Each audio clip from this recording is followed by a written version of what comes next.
आज हम पढ़ेंगे क्रिटिकल एंगल और टोटल इंटरनल रिफ्लेक्शन के बारे में। क्रिटिकल एंगल को डिनोट करते हैं आई सी से and total internal reflection TIR। तो सबसे पहले क्रिटिकल एंगल क्या होता है इसको हम समझते हैं। मान लेते हैं हमारे पास ये कोई इंटरफेस है, ये दो मीडियम को सेपरेट कर रहा है। सपोज ये इंटरफेस के ऊपर रेयरर मीडियम है और ये कोई डेंसर मीडियम है। रेयरर मीडियम का रिफ्रैक्टिव इंडेक्स μ1 है, डेंसर मीडियम का रिफ्रैक्टिव इंडेक्स μ2 है। मान लो कोई लाइट रे इस डेंसर मीडियम से ट्रैवल कर रही है, इस इंटरफेस पे टकराई। यहाँ पर हमने एक नॉर्मल ड्रॉ किया, ये इसका एंगल ऑफ इंसिडेंस है आई। अब लाइट डेंसर टू रेयरर जा रही है तो लाइट क्या होगी, अवे फ्रॉम नॉर्मल जाएगी, तो ये अवे फ्रॉम नॉर्मल ऐसे चली गई। ये इसका एंगल ऑफ रिफ्रैक्शन है R। अब अगर मैं डेंसर मीडियम में इस एंगल ऑफ इंसिडेंस को इंक्रीज करूं, मतलब लाइट को ज़्यादा एंगल पर टकराएं, तो क्या होगा, ये नॉर्मल से और दूर जाएगी। अगर हम इसको ज़्यादा एंगल पे टकराएं, ये नॉर्मल, ये इंसिडेंट रे, इतना बड़ा एंगल है अब एंगल ऑफ इंसिडेंस, तो ये और दूर जाएगी ऐसे, तो इसका एंगल ऑफ रिफ्रैक्शन भी बढ़ रहा है। तो आई बढ़ाया तो R की वैल्यू भी बढ़ गई। फिर हमने क्या किया, इस एंगल ऑफ इंसिडेंस को और बढ़ाया। ये नॉर्मल, ये एंगल ऑफ इंसिडेंस को मैंने ये इतना एंगल ऑफ इंसिडेंस है। जैसे एंगल ऑफ इंसिडेंस बढ़ेगा, रिफ्रैक्टेड रे नॉर्मल से और दूर जाएगी, क्योंकि लाइट डेंसर से रेयरर जाती है तो रिफ्रैक्टेड रे अवे फ्रॉम नॉर्मल जाती है। तो एंगल ऑफ इंसिडेंस यहाँ कम था, एंगल ऑफ रिफ्रैक्शन कम था। यहाँ एंगल ऑफ इंसिडेंस ज़्यादा है, एंगल ऑफ रिफ्रैक्शन और ज़्यादा है। यहाँ एंगल ऑफ इंसिडेंस और ज़्यादा कर दिया तो एंगल ऑफ रिफ्रैक्शन और ज़्यादा होगा।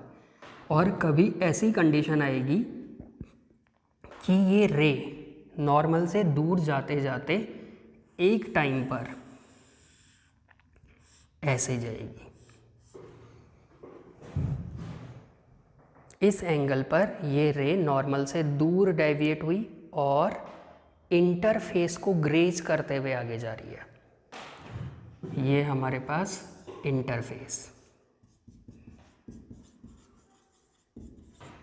तो इंटरफेस को ग्रेज करते हुए ये रे आगे बढ़ी है, यानी कि यहाँ अभी एंगल ऑफ रिफ्रैक्शन की वैल्यू कितनी हो गई, 90।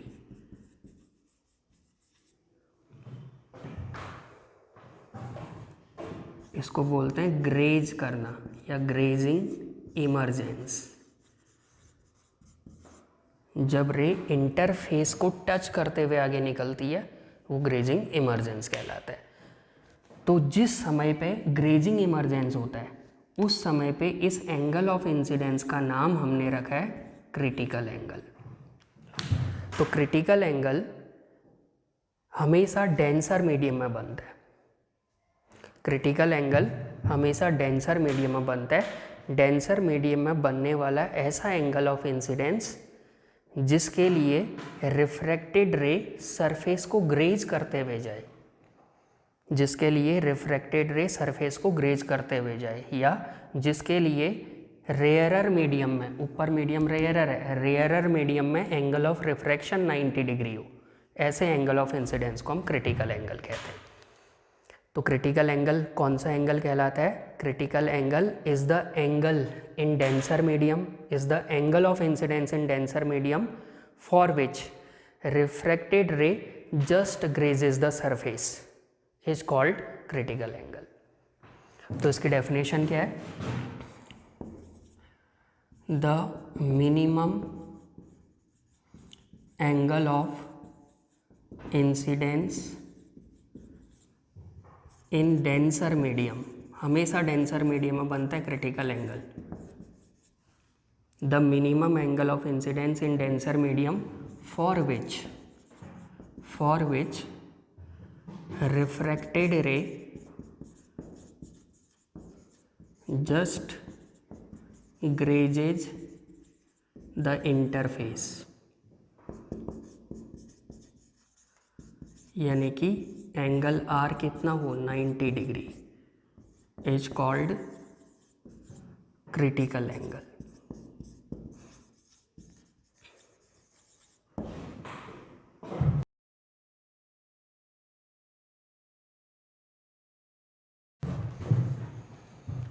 तो जब रे रेयरर से डेंसर जाती है तो हमेशा अवे फ्रॉम नॉर्मल जाती है। तो यहाँ पर रे रेयरर से डेंसर जा रही है तो रे away from normal. Angle of incidence बढ़ाएंगे तो एंगल ऑफ रिफ्रैक्शन बढ़ेगा, और एक सर्टेन एंगल ऑफ इंसिडेंस पर एंगल ऑफ रिफ्रैक्शन बढ़ते बढ़ते 90 डिग्री हो गया। जिस एंगल ऑफ इंसिडेंस पर एंगल ऑफ रिफ्रैक्शन 90 डिग्री हो जाएगा उसको हम बोलेंगे क्रिटिकल एंगल। तो इस क्रिटिकल एंगल का फॉर्मूला हम एक लाते हैं। तो कैसे इसका फॉर्मूला आता है ज़रा देखते हैं। ये जो डायग्राम है, इस डायग्राम में हम एक बार स्नेल्स लॉ अप्लाई करते हैं। अकॉर्डिंग टू स्नेल्स लॉ, अगर हम स्नेल्स लॉ इस डायग्राम में अप्लाई करें तो स्नेल्स लॉ के according sine of angle of incidence sine I C upon sine of angle of refraction equal to refractive index. अब रे डेंसर से rarer जा रही है, μ2 से μ1 में जा रही है, तो क्या हम इसको μ1 बाई μ2 कह सकते हैं? μ2 से μ1 में जा रही है, μ2 से μ1, तो μ1 by μ2 sine I upon sine R equal to μ1 by μ2 या 2μ1 कह सकते हैं। 2 से 1 में जा रही है तो 2μ1, 2μ1 को हम क्या लिख सकते हैं? μ1 बाई μ2 या 2μ1। तो साइन आई सी अपॉन साइन आर कितना है 90 degree equal to μ1 by μ2। Sine 90 की वैल्यू 1, तो यहाँ से हमें क्या मिल गया? Sine I c equal to sine 91 μ1 upon μ2।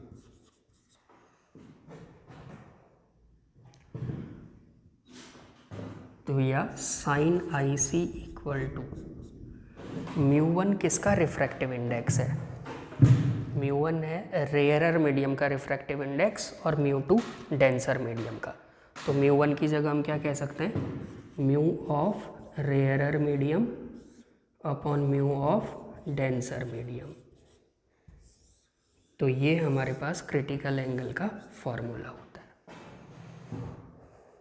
अगर हमारे पास रेयरर मीडियम एयर है, if rarer medium is air, then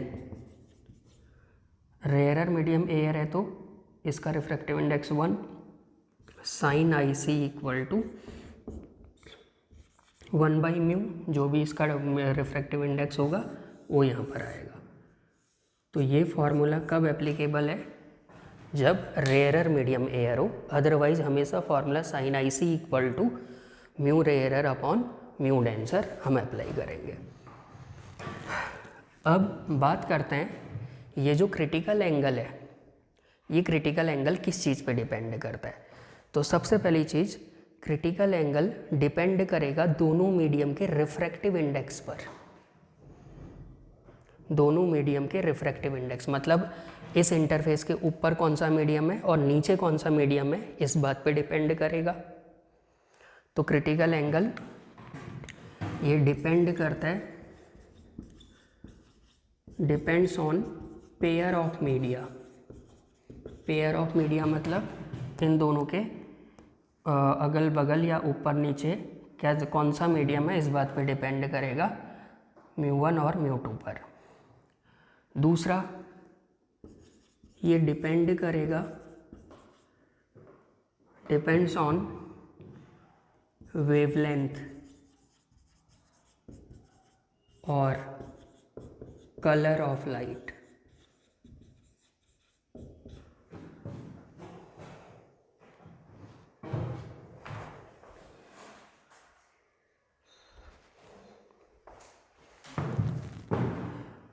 तो डिपेंड करेगा वेवलेंथ और कलर ऑफ लाइट, मतलब ये जो क्रिटिकल एंगल आ रहा है ये रिफ्रैक्टिव इंडेक्स पर डिपेंड कर रहा है, और हर वेवलेंथ का म्यू अलग अलग होता है। हर वेवलेंथ का या हर कलर के लिए रिफ्रैक्टिव इंडेक्स की वैल्यू अलग अलग होती है। जैसे वॉयलेट कलर के लिए म्यू की वैल्यू सबसे ज़्यादा होती है और रेड कलर का रिफ्रैक्टिव इंडेक्स सबसे कम होता है। तो वॉयलेट कलर का रिफ्रैक्टिव इंडेक्स ज़्यादा है तो वॉयलेट कलर का क्रिटिकल एंगल कम होगा। रेड कलर का रिफ्रैक्टिव इंडेक्स कम होता है तो रेड कलर का क्रिटिकल एंगल ज़्यादा होगा।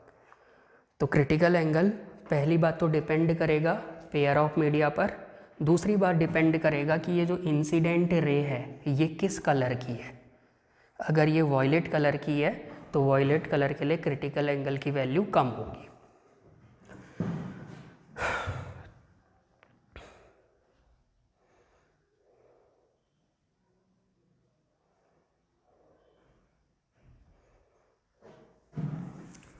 कुछ मीडियम के क्रिटिकल एंगल हमें पता होने चाहिए,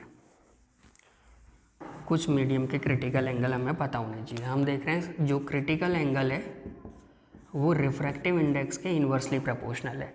मतलब अगर रिफ्रैक्टिव इंडेक्स बढ़ेगा तो क्रिटिकल एंगल घटेगा, क्रिटिकल एंगल घटेगा। अब कैसे? कुछ मीडियम हमें याद रखने, मीडियम, इनका म्यू और क्रिटिकल एंगल।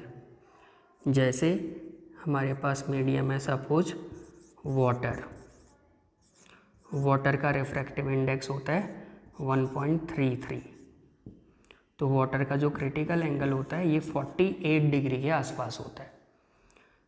ग्लास, अगर क्राउन ग्लास की बात करते हैं, इसका रिफ्रैक्टिव इंडेक्स होता है 1.5, तो इसका क्रिटिकल एंगल 42 डिग्री के आसपास होता है।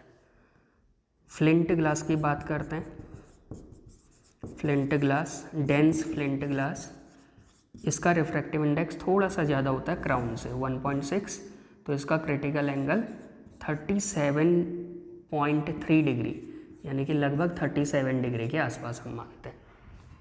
ऐसी अगर बात करते हैं डायमंड, तो डायमंड इसका रिफ्रैक्टिव इंडेक्स 2.4 होता है, तो इसका क्रिटिकल एंगल 24 डिग्री के आसपास होता है। तो हमें क्लियर हो रहा होगा कि जैसे जैसे रिफ्रैक्टिव इंडेक्स की वैल्यू बढ़ रही है क्रिटिकल एंगल की वैल्यू कम होते जा रही है। तो म्यू अगर इंक्रीज होगा तो क्रिटिकल एंगल डिक्रीज होगा।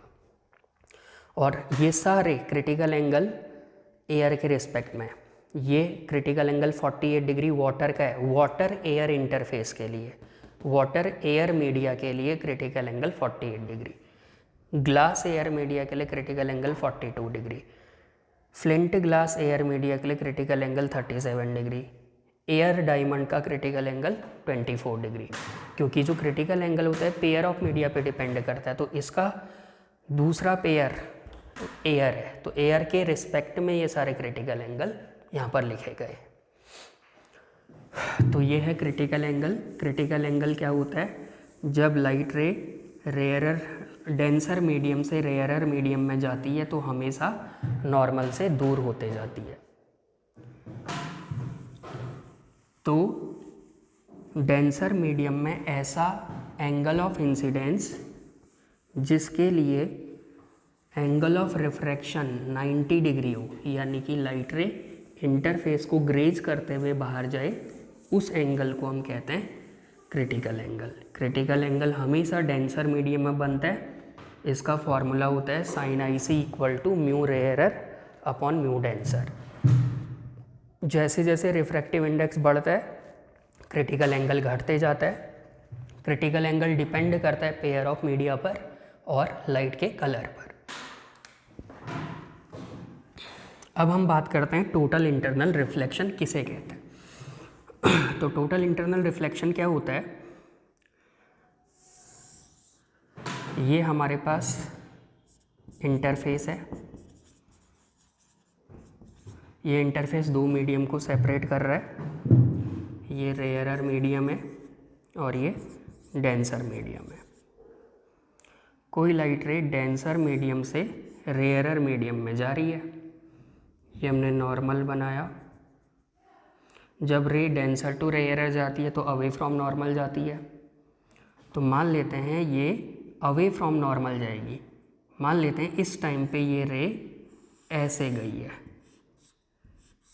इंटरफेस को ग्रेज करते हुए गई है, तो इस एंगल को हम क्या बोलेंगे, क्रिटिकल एंगल। ये एंगल ऑफ रिफ्रैक्शन। अब सपोज अगर ये ray incident ray critical angle से ज़्यादा एंगल पर टकरा रही हो, मान लो ये नॉर्मल, ये रे इस एंगल पे टकराई, ये एंगल क्रिटिकल एंगल से ज़्यादा है, क्रिटिकल एंगल से ज़्यादा एंगल पर स्ट्राइक कर रही है, तो ये तो और दूर जाएगी, नॉर्मल से दूर जाएगी। नॉर्मल से मैक्सिमम कितना दूर जा सकती थी, 90 डिग्री। 90 डिग्री तो कंप्लीट हो गया यहाँ, उससे भी ज़्यादा एंगल हमने बढ़ा दिया, तो अब रे उस मीडियम में न जाके सेम मीडियम में रिफ्लेक्ट हो जाएगी। इस फिनोमिना का नाम होता है टोटल इंटरनल रिफ्लेक्शन। तो टोटल इंटरनल रिफ्लेक्शन में क्या होता है, जब लाइट रे डेंसर मीडियम में क्रिटिकल एंगल से ज़्यादा एंगल पर स्ट्राइक करती है तो वो सेम मीडियम में रिफ्लेक्ट हो जाती है। इस फिनोमिना का नाम टोटल इंटरनल रिफ्लेक्शन होता है।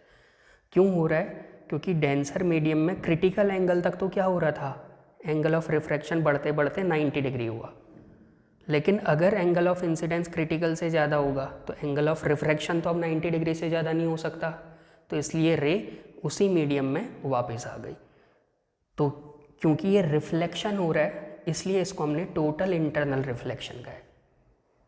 और अगर हम गौर करते हैं तो ये हमारे पास इंटरफेस है, ये ट्रांसपेरेंट सरफेस है, ट्रांसपेरेंट सरफेस है, मिरर नहीं है। मिरर तो लाइट को रिफ्लेक्ट करता ही है, लेकिन ये ट्रांसपेरेंट मीडियम, यानी कि सपोज अगर ये ग्लास है तो ग्लास भी लाइट को रिफ्लेक्ट कर सकता है। कब कर सकता है कोई ट्रांसपेरेंट सरफेस लाइट को रिफ्लेक्ट, जब उस ट्रांसपेरेंट सरफेस पर लाइट क्रिटिकल एंगल से ज़्यादा एंगल पर टकराए। इस समय पे अगर हम यहाँ पर खड़े हैं तो हमारी इमेज उस ग्लास पे क्लियर दिखाई देगी, और इस समय पे ये जो पूरा सरफेस होता है ये पूरा शाइन करता हुआ नज़र आता है, शाइनिंग।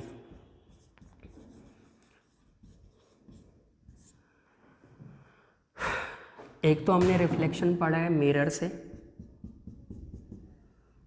ये मिरर पे अगर कोई लाइट टकराई तो यहाँ से ये ऐसे रिफ्लेक्ट होती है। एक रिफ्लेक्शन ये है, इस रिफ्लेक्शन को हम बोलेंगे ऑर्डिनरी रिफ्लेक्शन, यानी कि नॉर्मल रिफ्लेक्शन जो मिरर से होता है। और ये जो रिफ्लेक्शन है ये TIR, टोटल इंटरनल रिफ्लेक्शन। दोनों रिफ्लेक्शन में अंतर क्या होता है, नॉर्मल रिफ्लेक्शन जो होता है जो कि मिरर से होता है, इसमें कंप्लीट लाइट रिफ्लेक्ट नहीं होती, मतलब जो रिफ्लेक्टेड रे होती है वो बहुत ज़्यादा इंटेंस नहीं होती।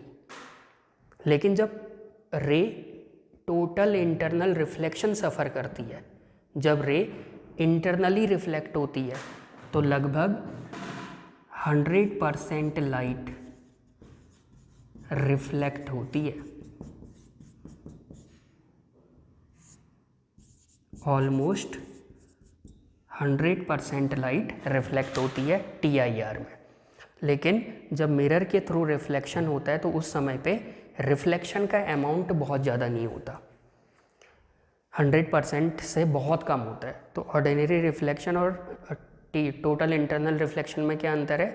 ऑर्डिनरी रिफ्लेक्शन में ज़्यादा लाइट रिफ्लेक्ट नहीं होती, यानी कि रिफ्लेक्टेड लाइट की इंटेंसिटी कम होती है, लेकिन जब लाइट TIR के थ्रू रिफ्लेक्ट होती है तो उस समय पे लगभग 100% लाइट रिफ्लेक्ट हो जाती है, यानी कि ये जो फाइनल यहाँ रे आ रही है ये हाईली इंटेंस होगी,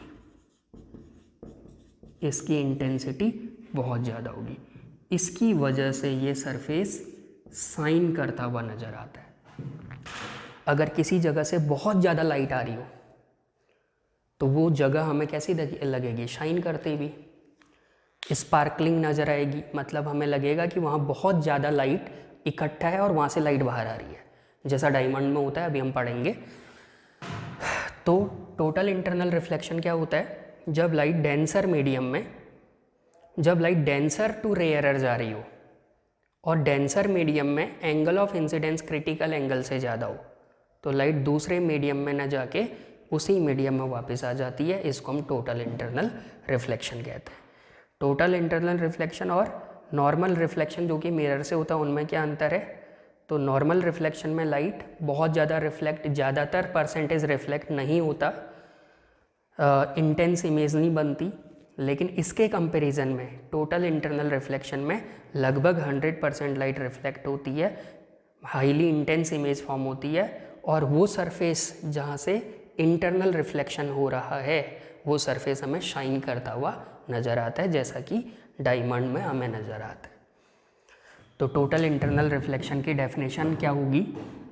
when light travels from denser to rarer medium, denser से रेयरर जानी चाहिए, to rarer medium strikes on interface at an angle greater than critical angle,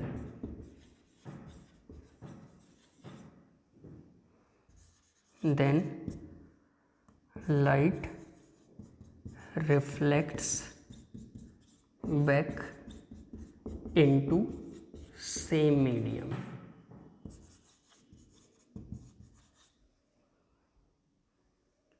This phenomena is called total internal reflection. तो हमें ये पूछा जा सकता है कि क्या किसी ट्रांसपेरेंट ग्लास में हमारी इमेज बन सकती है, वो भी क्लियर, इंटेंस, या कोई ट्रांसपेरेंट ग्लास लाइट को रिफ्लेक्ट कर सकता है जैसे कि मिरर करता है? तो आराम से ग्लास भी लाइट को रिफ्लेक्ट करता है, लेकिन कंडीशन क्या है? ग्लास में लाइट क्रिटिकल एंगल से ज़्यादा एंगल पर टकरानी चाहिए। अगर लाइट क्रिटिकल से कम एंगल पर टकरा रही है तो फिर नॉर्मल रिफ्रैक्शन होगा। तो हमें ये भी पूछा जाता है कि what are the conditions to occur TIR, TIR होने की कंडीशंस क्या क्या होती हैं? तो टोटल इंटरनल रिफ्लेक्शन के लिए दो कंडीशन होनी चाहिए। Conditions of total internal reflection, पहली condition, ray should travel from denser to rarer medium,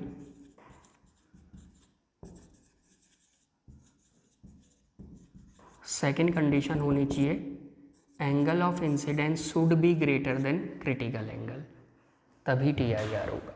तो ये दो कंडीशन है टोटल इंटरनल रिफ्लेक्शन की।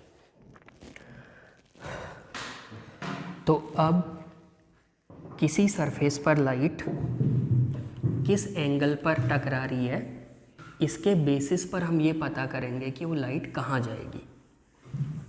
इससे भी बहुत बढ़िया बढ़िया क्वेश्चंस बनते हैं। अगर ये डेंसर मीडियम है, ये रेयरर मीडियम है, ये लाइट टकराई, ये नॉर्मल, ये इसका एंगल ऑफ इंसिडेंस है आई, फिर मैंने एंगल ऑफ इंसिडेंस को बढ़ाया आई सी, फिर मैंने एंगल ऑफ इंसिडेंस को और ज़्यादा बढ़ा दिया आई ग्रेटर आई सी। तो हमें पता करना है कि इन तीनों केसेस में रिफ्रैक्टेड रे कहाँ ट्रेवल करेगी। तो हमें एक चीज़ पता है, जब लाइट क्रिटिकल एंगल पर टकराती है तो रिफ्रैक्टेड रे इंटरफेस को ग्रेज करते हुए जाती है। तो इस केस में लाइट ऐसे जाएगी। ये कौन सा केस है? Grazing emergence, grazing emergence. तो अब हम ये अंदाज़ा लगा सकते हैं कि इस केस में लाइट कहाँ जाएगी? क्रिटिकल से ज़्यादा एंगल है तो वहाँ तो जाएगी नहीं, तो TIR होगा। कितने एंगल पर? जितने एंगल पर आई थी उसी एंगल पर टोटल इंटरनल रिफ्लेक्शन होगा। तो अगर I ज़्यादा है IC से तो लाइट टोटल इंटरनल रिफ्लेक्शन को सफ़र करेगी, और I अगर क्रिटिकल एंगल के बराबर है तो उस समय पे ग्रेजिंग इमर्जेंस होगा। और यहाँ पर एंगल ऑफ इंसिडेंस क्रिटिकल से छोटा है तो रिफ्लेक्शन नहीं होगा, आराम से लाइट ऐसे कहीं चले जाएगी। इसको बोलेंगे नॉर्मल रिफ्रैक्शन। नॉर्मल से दूर जाएगी, डेंसर टू रेयर जा रही है तो अवे फ्रॉम नॉर्मल, तो जैसे जाती थी लाइट ऑर्डिनरी वैसे ही जाएगी। तो अगर एंगल ऑफ इंसिडेंस कम है क्रिटिकल से तो नॉर्मल रिफ्रैक्शन जैसा होता है वैसा ही चलेगा।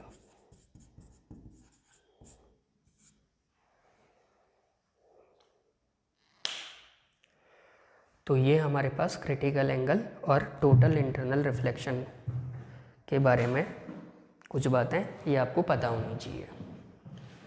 ये पता होना चाहिए कि कब रे नॉर्मल रिफ्रैक्शन सफ़र करती है, कब ग्रेजिंग इमर्जेंस होता है और कब लाइट टोटल इंटरनल रिफ्लेक्शन को सफ़र करती है।